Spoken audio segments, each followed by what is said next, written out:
ప్రభుత్వ సంక్షేమ శాఖలకు అవసరమైన కార్పెట్లు, బెడ్షీట్ల టెండర్ విధానాన్ని రద్దు చేయాలని కోరుతూ హన్మకొండ ఏకశిలా పార్క్ నుంచి వరంగల్ కలెక్టరేట్ కార్యాలయం వరకు చేనేత కార్మికులు శాంతియుత నిరసన ర్యాలీ నిర్వహించారు.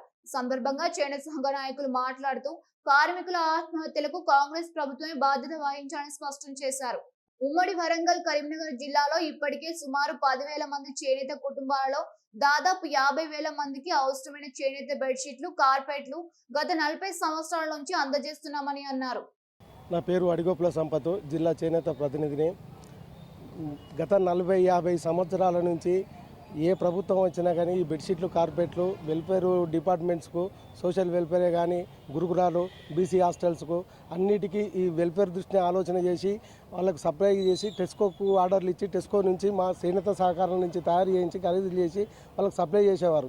కానీ ఈ ప్రభుత్వం వచ్చిన తర్వాత జీవో నెంబర్ 1 అని విడుదల చేసి దాన్ని ఈ రోజున తుంగలో తొక్కి వాళ్ళు టెండర్లకు పోవడం జరిగింది. టెండర్లో పోతానని 3 నెలల క్రితం మాకు తెలిసిన కాడి నుంచి మేము ప్రతి ఎక్కని మెట్టు లేదు, మొక్కని గడప లేదు. ఉన్నతాధికారుల కానించి సవ్యసాచి గోసి, వేముల శ్రీనివాసు, అజిత్ రెడ్డి మరియు మంత్రులను, దీనికి సంబంధించిన అడ్లూరు లక్ష్మణ్ గారిని, వేం నరేందర్ రెడ్డిని, పొన్నం ప్రభాకర్ను అందరినీ కలవడం జరిగింది. విన్నపాలు చేసుకున్నాము. అయినా కానీ వాళ్ళు ఎలాంటి బాధ్యతాయుతంగా మాకు హామీ ఇవ్వట్లేదు. ఇప్పుడు సొసైటీలలో సరుకు మొత్తం పేరుకపోయింది. కార్పెట్లు, బెడ్షీట్లు మేము ఎంతగానో నేయించాలనే ఉద్దేశంగా మీ మొగ్గాలు కూడా బంద్ చేయడం జరిగింది. కార్మికులందరూ రోడ్డు మీదకి ఎక్కారు. ఇప్పుడు వారం రోజుల నుంచి మొగ్గాలు బంద్ అయినాయి.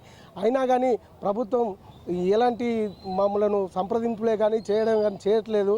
ఇప్పుడు వారం రోజుల నుంచి రోడ్డు మీద ఎక్కినాము, దీక్షలు చేస్తూ ఉన్నాము. దీక్షలు చేసినా కానీ చూస్తున్నట్టుగానే పోతూ ఉన్నది. మేము కోరుకునేది ఒక్కటే, టెండర్ల నుంచి ఈ కార్పెట్లు, బెడ్షీట్లు తీసేసి వారు ఏం చేసుకున్నా మాకు ఇబ్బంది లేదు. మా 10,000 చేనేత కుటుంబాలు ఇవాళ రోడ్డు మీద పడేసారు. వాళ్ళకు పని కల్పించాలి నిరంతరము అని మేము కోరుకుంటా ఉన్నాం. దయచేసి ఒకటి, టెండర్లు బయట రాష్ట్ర వాళ్ళకి ఇచ్చారు. ఇక్కడ తెలంగాణ కార్మికులకు అన్యాయం చేస్తూ బయట రాష్ట్ర వాళ్ళకి ఇస్తే మరి మేమేం చేయాలి? కార్మికులము మమ్మల్ని రోడ్డు మీద వేసింది. కాబట్టి ఇప్పటికైనా వాళ్ళు నిర్ణయించుకోవాలి. టెండర్ విధానం నుంచి మా 2 ఐటెంలు తీసేసి చేనేత కార్మికులకు పని పెంచాలని కోరుతా ఉన్నాం. తెలంగాణ రాష్ట్ర ప్రభుత్వం ఏకీకృత టెండర్ విధానం ద్వారా 22 వస్తువులను టెండర్ పిలుస్తున్నాం, క్లబ్ చేసినామని చెప్పి టెండర్కి వెళ్ళడం జరిగింది. అందులో ఏ వస్తువు ఉంటుంది, ఏం జరుగుతుంది అనేది తెలియకుండా అయోమయంలో ఉన్న సమయంలో వరంగల్లో తయారయ్యే కార్పెట్, బెడ్షీట్ను కూడా ఆ 22 రకాల వస్తువులలో చేరవడం జరిగింది.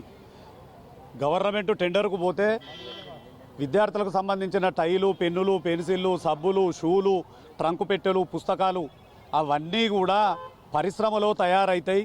అది కోడి ఎత్తే ఎవరైనా ఎక్కువలు తక్కువలు ఇస్తారు.